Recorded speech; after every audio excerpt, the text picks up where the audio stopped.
Hello and welcome. I'm Natalie. Let's talk about money. So today I'm going to go back to the basics. And talk about budgeting. So I basically just want to show you why creating and following a budget can actually be the key to financial freedom, not financial restriction. It is a freedom to budget and to know where your money is going so that you never have to be concerned with it. Basically, just when you have a plan for your money, you know exactly where you're going and how you're actually going to get there, and also when you're going to get there. So budgeting is a delightful plan that everyone should be on. So if we break it down to just the basics, would you buy a house without knowing how much the sale price actually is or what your payments are going to be? I mean, probably not. Hopefully not. I'm hoping not. And similarly, without a budget, your money just drifts. It just comes in and comes out, and no one really knows what's going on. There's no direction. There's no sense of what's going on. But when you make an actual plan, you're in control.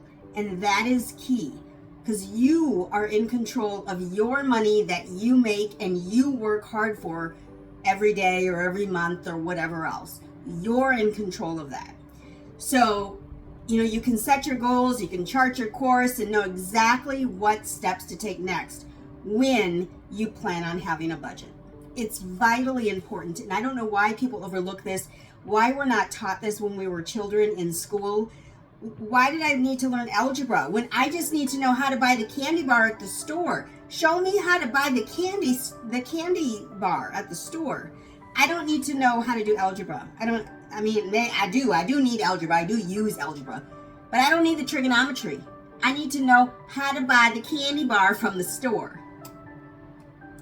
Now, keeping in mind, of course, that budgeting isn't about saying no to everything fun. Because fun is required in our lives. Otherwise, we just kind of rot away. So fun is required. So budgeting is about giving every dollar a purpose, giving every dollar a name, every dollar a place to go so you can spend without guilt. There's no guilt. If you have it in a budget, you've got it budgeted, so there's no reason to make an excuse or to skip it or to feel bad about buying whatever it is. It doesn't matter because it's in your budget. You've planned for it, which means you've planned ahead and you're in order. When you know what's coming in and going out, you're less stressed and more confident in your choices. And that is true freedom. That is real freedom. You do not have to make millions of dollars a month in order to feel this freedom. I, again, make very middle range income, nothing special. I don't make a whole bunch. I don't make a whole little. I just very average. Very average. If you look at the Census Bureau and you see what's the average income, I'm right about there. So you do not have to be rich in order to have a budget, in order to follow this budget, and in order to feel like you're so free and you have nothing to be concerned with. So a budget just lets you spend on things that you love, just regardless, just guilt-free, just because you've planned for them ahead of time. When you have a plan and you've set your plan and you've gone for your plan and you're on plan, you then get to do what you planned, which is the best part. You can plan to have the wonderful life that you want to have. And as you stick to your budget, you'll see progress. You'll see it. It'll happen. And your savings grow, your debt shrinks, your big goals get closer. Maybe you're working toward buying a new home, or maybe you're working toward buying a car with cash instead of financing. Each win is just proof that your plan is working and that you know what you're doing. You just have to do it. And that is an idealistic way to live.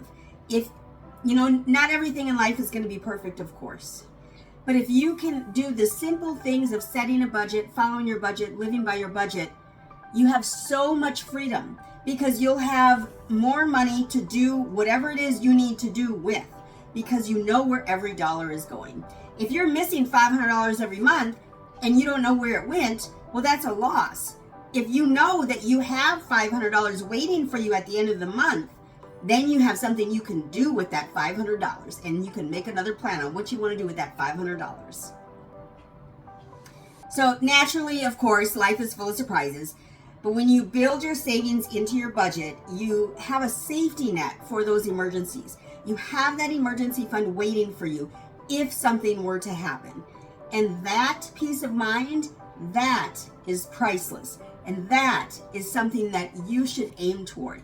That priceless peace of mind that you can get simply by having a budget.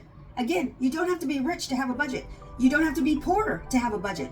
You just have to be a human who uses money to have a budget. That's it. That's the only stipulation. That's it.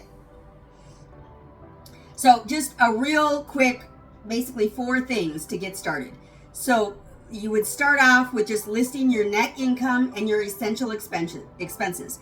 Essential expenses are your food and housing and probably transportation and your utilities, your very basics of life.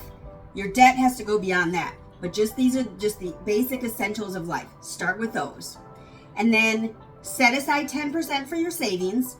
And if you don't yet have an emergency fund, we're going to move that 10% to your emergency fund. If you already have an emergency fund, this 10% will actually be increased to 15% in order to make up your retirement fund. All right.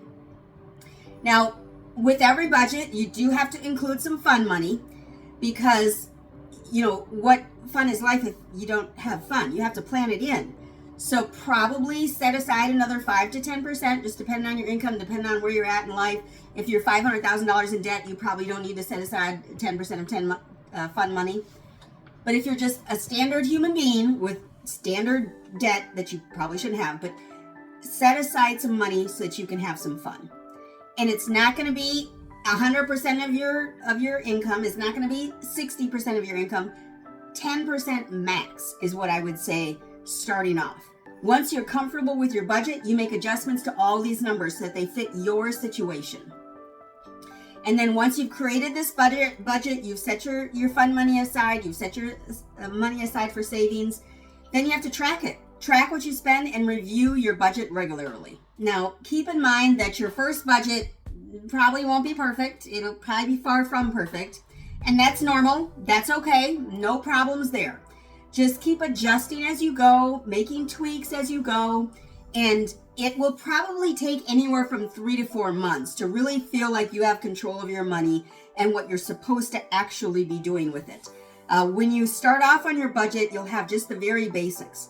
And then as you start to fine tune, you'll see that, hey, I actually do have this extra $100 that I don't ever use at the end of the month. So maybe that can go into my investment account, or maybe that can go into my fund money, or wherever else it needs to go. Maybe it can go into your car fund so you can buy a new car. Wherever else it can go. You can make those fine tweaks as you go.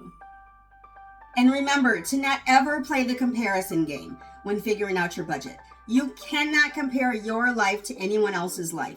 You make a different income than the person over there does. You have different expenses than the person over there does. So you can't compare. You have to compare with yourself. What did I do last month? How did I work out 2 months ago? What did I do 6 months ago? That's how I'm going to plan for the future.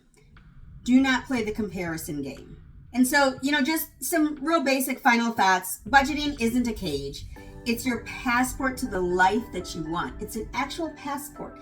It's like someone's giving you your passport and you're putting a stamp on it and saying, yes, I want to go there. I want to be that debt-free lifestyle that's just feels so free and feels like I don't have to be concerned with money. Even though I'm not rich and even though I still have bills, I do not want to feel concerned with money. So when you have a plan, you're free to enjoy today and then also build for tomorrow with complete confidence in where you're headed and where you're going.